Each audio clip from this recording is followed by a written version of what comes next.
कथा में भीष्म पितामह का जीवन त्याग, बलिदान और निष्ठा का प्रतीक है। उनकी प्रतिज्ञा और जीवन की कहानी न केवल महाभारत का आधार बनती है, बल्कि धर्म और कर्तव्य की परिभाषा भी तय करती है। ये कथा आदि पर्व में वर्णित है। शांतनु और गंगा का विवाह कुरुवंश के राजा शांतनु एक बार गंगा नदी के तट पर पहुंचे। वहां उन्होंने गंगा का मानवीय रूप देखा और उस पर मोहित हो गए। शांतनु ने गंगा से विवाह का प्रस्ताव रखा। गंगा ने कहा, मैं तुमसे विवाह करूंगी, लेकिन एक शर्त है, तुम कभी मेरे कार्यों में हस्तक्षेप नहीं करोगे। शांतनु ने यह शर्त स्वीकार कर ली।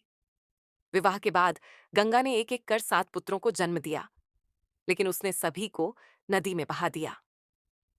शांतनु यह सब चुपचाप देखते रहे, क्योंकि उन्होंने वचन दिया था।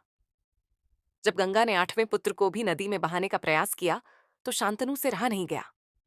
उन्होंने गंगा को रोक लिया। गंगा ने कहा, तुमने मेरा वचन तोड़ा है, अब मैं तुम्हें छोड़कर जा रही हूं। ये बालक तुम्हारे साथ रहेगा, इसका नाम देवव्रत होगा। देवव्रत का पराक्रम और शिक्षा, देवव्रत अत्यंत बलशाली और बुद्धिमान थे। गंगा ने उन्हें परशुराम और बृहस्पति जैसे गुरुओं से शिक्षा दिलाई। वह शस्त्र और शास्त्र के महान ज्ञाता बने। शांतनु और सत्यवती का प्रेम।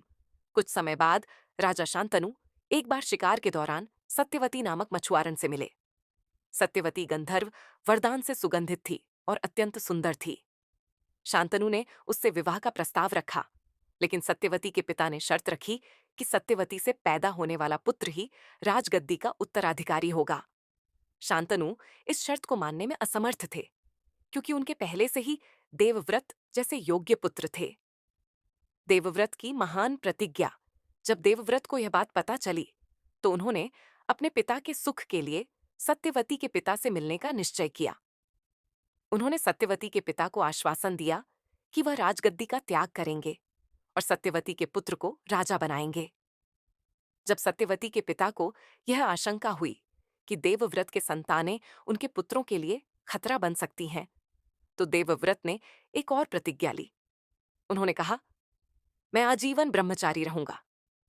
उनकी इस कठोर प्रतिज्ञा से स्वर्गलोक में देवता भी स्तब्ध रह गए और उन्होंने देवव्रत को भीष्म की उपाधि दी। यह प्रतिज्ञा भारतीय इतिहास में भीष्म प्रतिज्ञा के नाम से प्रसिद्ध है। भीष्म का त्याग और जीवन। भीष्म पितामह ने अपना पूरा जीवन कुरुवंश की सेवा में लगा दिया। वह कभी राजा नहीं बने, लेकिन उनका त्याग और निष्ठा हर किसी के लिए आदर्श बनी। उन्होंने कुरुवंश की रक्षा के लिए महाभारत के युद्ध में भी अपना धर्म निभाया, भले ही उन्हें अपना प्राण त्यागना पड़ा। शिक्षा। यह कथा हमें सिखाती है कि कर्तव्य और त्याग जीवन का सर्वोच्च आदर्श है। भीष्म पितामह का जीवन हमें यह समझाता है कि व्यक्तिगत इच्छाओं से ऊपर उठकर दूसरों की भलाई के लिए त्याग करना ही सच्चा धर्म है। यदि आपको हमारी ये वीडियो अच्छी लगी तो इस वीडियो को लाइक करें और हमारे चैनल वैदिक लेजेंड्स को सब्सक्राइब करके बेल आइकॉन पर क्लिक करना ना भूलें। नमस्कार।